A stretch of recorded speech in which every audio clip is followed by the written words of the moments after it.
High up in the eastern Ghats of India lies Arakku Valley. With its cool, crisp air and forest-filled slopes, Arakku spells a great attraction. It is now a popular destination for tourists and a pretty backdrop for many a Telugu film. But for centuries, Arakku has been home to large groups of Adivasis, the indigenous tribes of this land. Some still retain their age-old customs, but many have now been exposed to the ways of the modern world.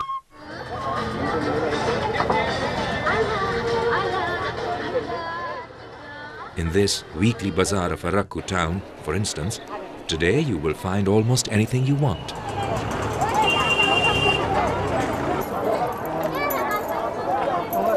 But the colour and clamour of this busy heart hides the fact that the people here have been facing a grave danger, a severe livelihood crisis that threatened to fragment their lives. We used to cultivate rice.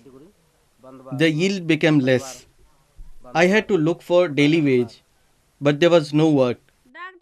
Last year, when I fell ill, I had to borrow money to go see a doctor. The search for answers to this crisis brought another set of people to Arakku, a team from the Nandi Foundation, who ventured in to explore the problem. Traditionally, the tribals had practiced shift cultivation. Patches of forest were cleared for agriculture and left to regenerate by itself.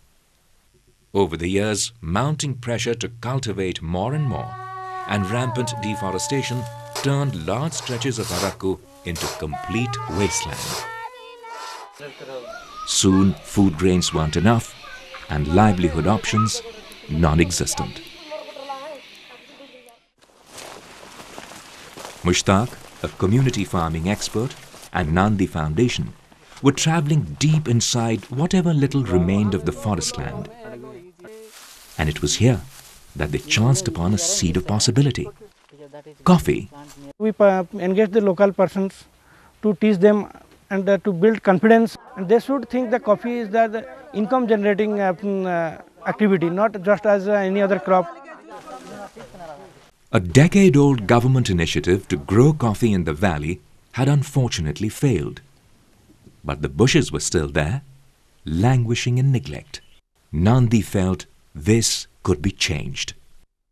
With collaboration of ITDA and Coffee Board, we provided them pruners and some baby pulpers and community pulpers to the different villages. The initial reluctance from past failure gradually gave way to hope. The people from Nandi taught us new ways of growing coffee. They gave us pruners and pulpers. There was a difference.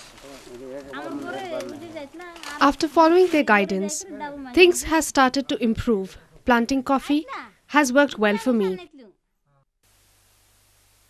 Nandi urged the farmers to bring their fragmented land holdings together and work collectively for better returns. What emerged was a collective, a large and unique collective of tribal coffee farmers, motivated and optimistic. Nandi took us for the field trips to other states. After coming back from there, we formed a federation of our farmers. We are 2,600 strong now.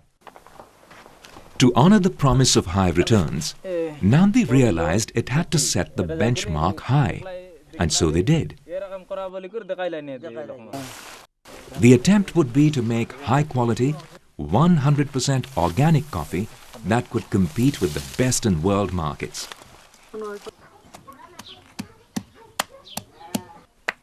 While coffee was alien to the tribal culture, being organic was not. In fact, it was a way of life.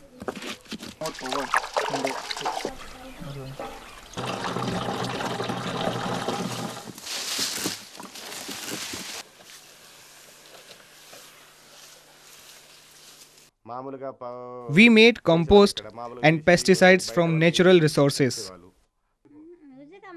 One of the things we learned was to do stone bunding, and also use old leaves as fertilizers. Instead of using chemicals, completely natural pesticides were used, such as the juices of wild plants, fruits and berries mixed along with the urine of cows. To keep insects away, spiders were encouraged in the plantation as pest control officers on special duty. Within 2 years, the results began to show.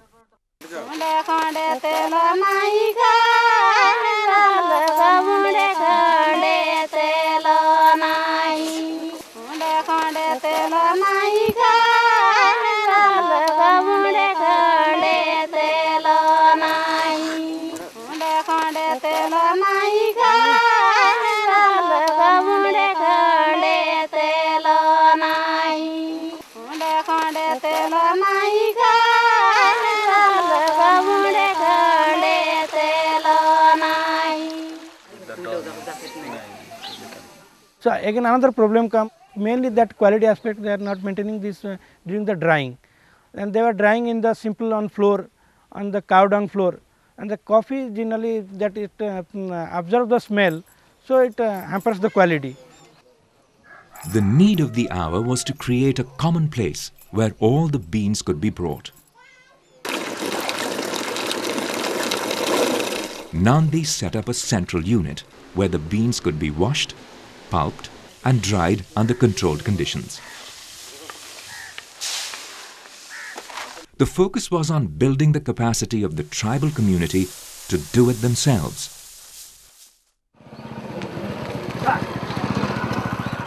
This prevented another persistent problem: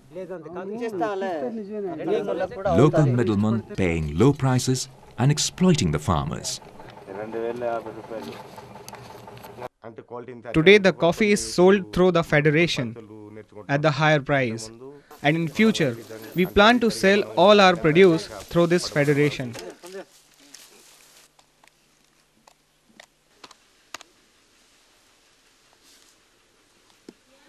Okay. Correct undi. Storage lo pettinchandi. 3 years ago, my yearly income was less than 2,000 rupees.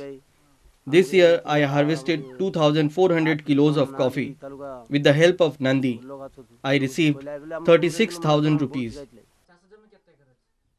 After my next year's yield, I would like to get my daughter married. Last year our coffee sample was sent for a competition organized by Coffee Board. We got the second prize among coffee growers all over India. Is the organically grown aromatic coffee from Arakku ready to go international? The Control Union, one of the most stringent organic accreditation units in the world, seems to think so. They have certified the coffee grown in these plantations as organic. Close on the heels of this achievement has been the Fair Trade certification, which has been conferred on the Tribal's Coffee Federation. So, as Arakku coffee prepares to enter the global markets, the success so far is being celebrated in typical Arakku style.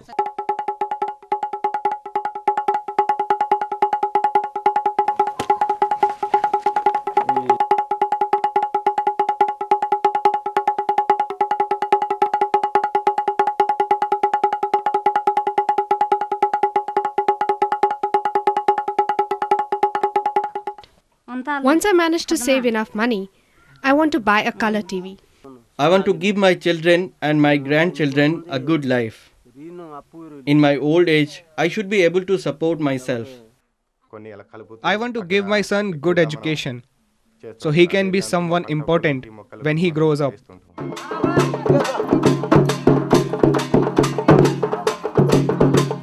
The aspirations of the Adivasis go much beyond livelihood, education and healthcare. They dream of having their very own brand of organic coffee, recognized all over the world.